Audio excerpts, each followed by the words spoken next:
guys? It's your boy Luke here for our value picks at the Pebble Beach Pro Am. Here in this video, we're going to cover my top 6 plays, priced $7,500 and below on Draftkings to help you guys round out some of your lineups. Last week in this same video, we went 5 for 6 getting players through the cut. The only one who missed it was Aaron Wise, who had a very good start to the golf tournament, but ended up falling through on Friday. Of course, the guys that made the cut, Sahith Theegala was a huge highlight. We also had some really solid plays mixed in there that finished in the top 5. People like Patrick Rogers made the cut. Alex Smalley had an excellent round 2. And overall, a solid performance. But this time, let's go ahead and get all 6 through the cut and try to take home a few top 5s. These are going to be some of the plays that have the best course fits for all 3 venues this week. They're coming in with good recent form, and overall, I expect them to have some true top-end upside. Not just guys I expect to go out and make a cut, but if they have their top-end performance, could also really make a run at the top of the board. With that being said, knowing that we had a pretty decent week last week, let's go ahead and hop into it and try to have an even better showing this time around. Alright, on the screen you can see our projections, and the first value pick we're going to go with is going to be Joel Damon here at $7,500. In terms of his modeling, he's been very good in terms of his recent form. In the fall swing, also to the begin the 2022 year, has had some of his best stuff, particularly with his approach play. If we take a look at the course fit, some of the longer term stuff, great fit on Pebble Beach, same thing over there at Monterey Peninsula. At Spyglass, still well above average, not an elite course fit there, which definitely wish that he had that there, particularly because it's the hardest golf course. But overall, I'm willing to overlook that, particularly when we take a look at these ball striking numbers. Off the tee, some of the best stuff from Damon that we've ever seen, gaining nearly half a stroke per round. With the approach play, like I said before, has also been elite, gaining nearly 0.4 of a stroke per round. That really has separated himself. It's led to a lot of consistency with his game. He started to make a lot of cuts, and when he puts it together on the greens, starts to make some putts, that's when he threatens the top of the leaderboard. When he went out and won at Corrales Putucania, he only gained 2.5 strokes on the greens. So it wasn't like he went out there and was making every single putt. He is the type of well-rounded game to win without a perfect putting performance, which I always like to see, particularly at this type of price range. It gives him a lot of top-end upside, and it's a relatively easy path to get there. If you look at the driving stats, he's accurate off the tee, number 29 in the world in terms of driving accuracy. Not the longest, but the best part about these courses, as I've documented on a lot of my other pieces of content here, but all near 7,000 yards, all relatively short, which means that accuracy, people that do it with precision rather than power, are exactly what we're looking for. And Joel Damon definitely fits that bill. And we take a look at some of the shorter range stats, at least in terms of the yardage buckets. In terms of the 50 to 125 yard range, he's number 65 in the world, which is well above average. From 50 to 175 yards, you can see number 49 in the world. For the 125 to 150, you'd like to see this number a little bit better, but we can usually attribute that to sample size, right? These bucket stats, because we're only looking at a 24 round sample size, can definitely have quite a bit of volatility in them.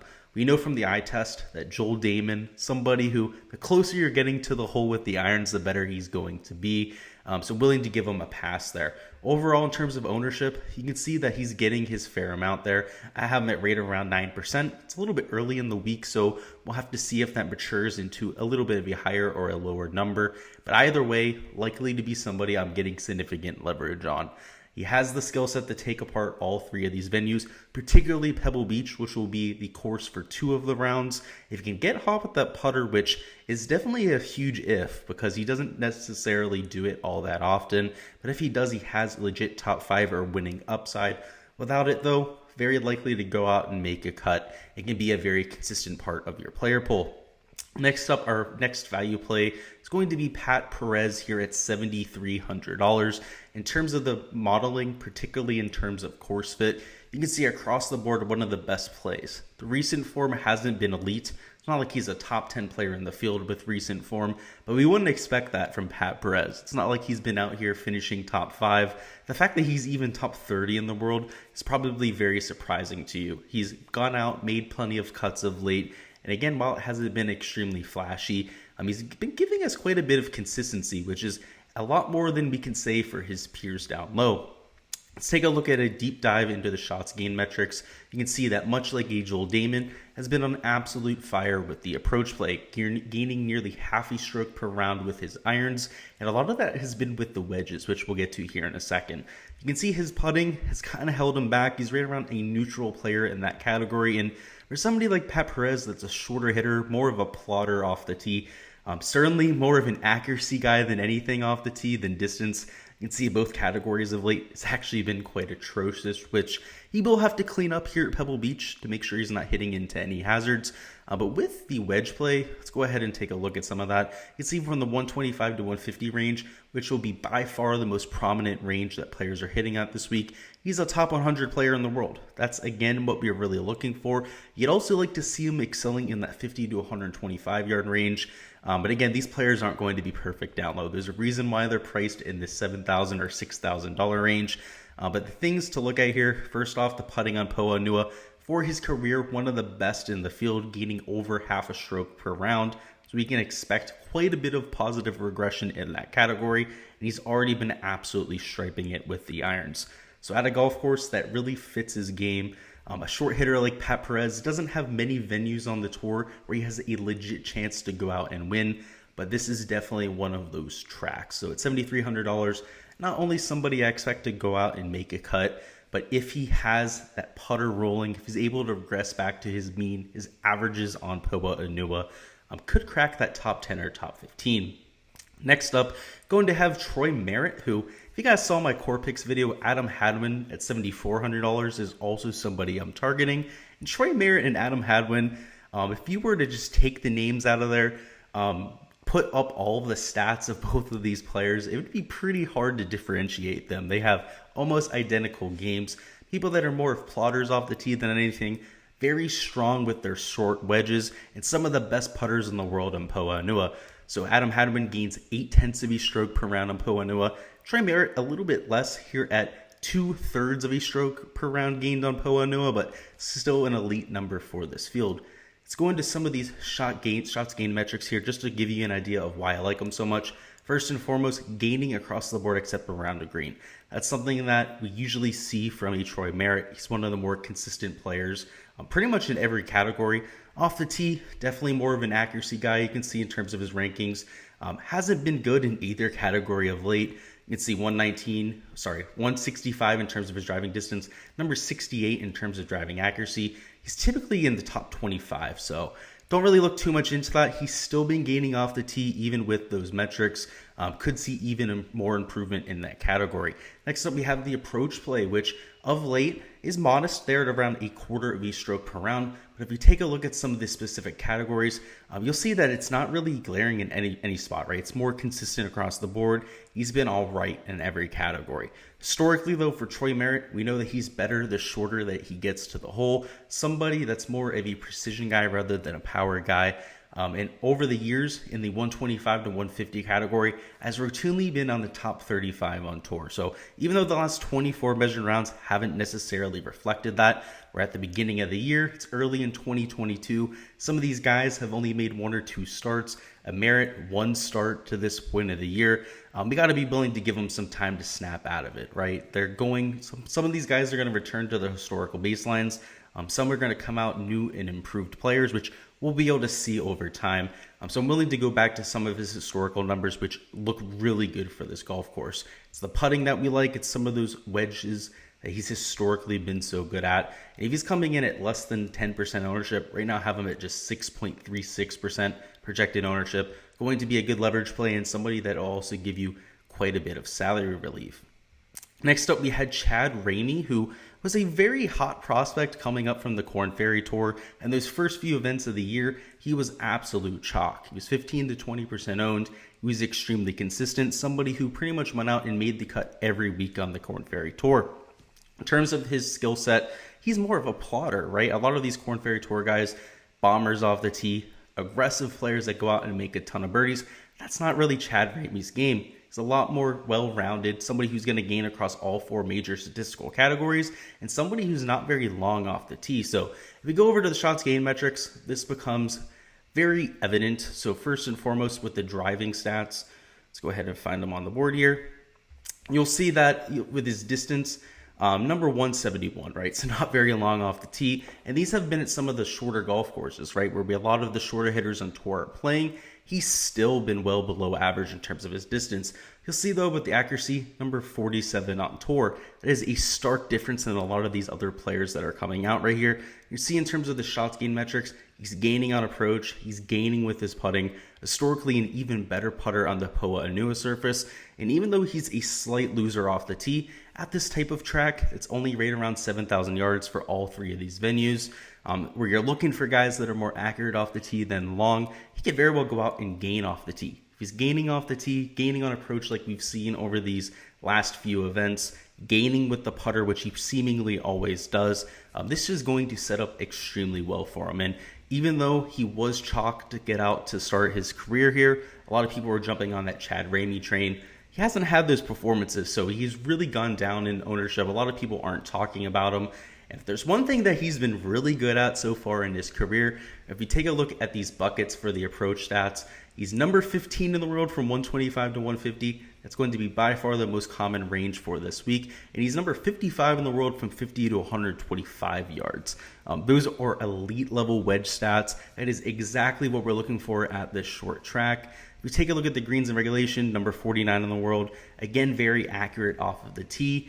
So as we've gotten more information on Chad Rainey, it's become very apparent that tracks like this are where we should be targeting him, not at some of those birdie fests where we targeted him at first and he didn't play well. So even though it hasn't worked so well to this point, there's a lot working for Chad Rainey. He's the top 10 model rank for the entire field, regardless of price. So to be able to get him there at $7,100 is something I'll be doing quite a bit. Next up, we have Satoshi Kodaira at $6,900. He's somebody who hasn't really done anything flashy of late. He hasn't played much golf. When he's played, it's usually been on the Korn Ferry Tour. He went through the playoff system there to earn his tour card for this year. And if we take a look at the shots gained metrics, though, he's a sneaky good course fit. So first and foremost, he's been consistent across the board, not really doing that much. Hardly gaining off the tee, hardly gaining on approach.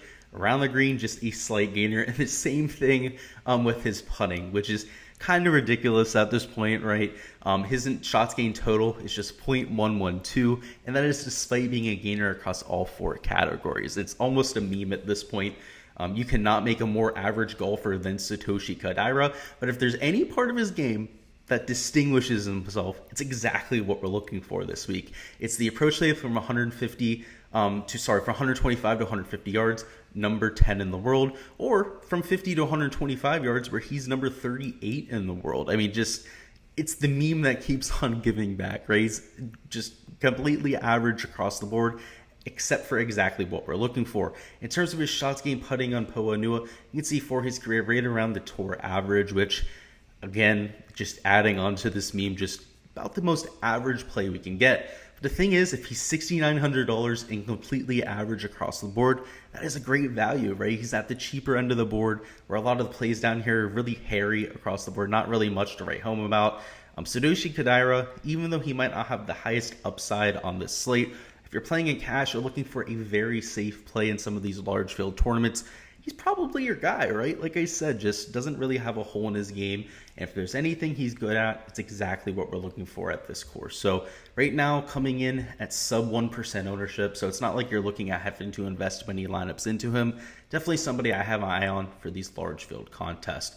And now finally for our last value play, that is going to be Mark Hubbard at $6,700. You can see across the board, also a consistently good course fit. Number 13 at Pebble, 17 at Spyglass, 19 at Monterey Peninsula.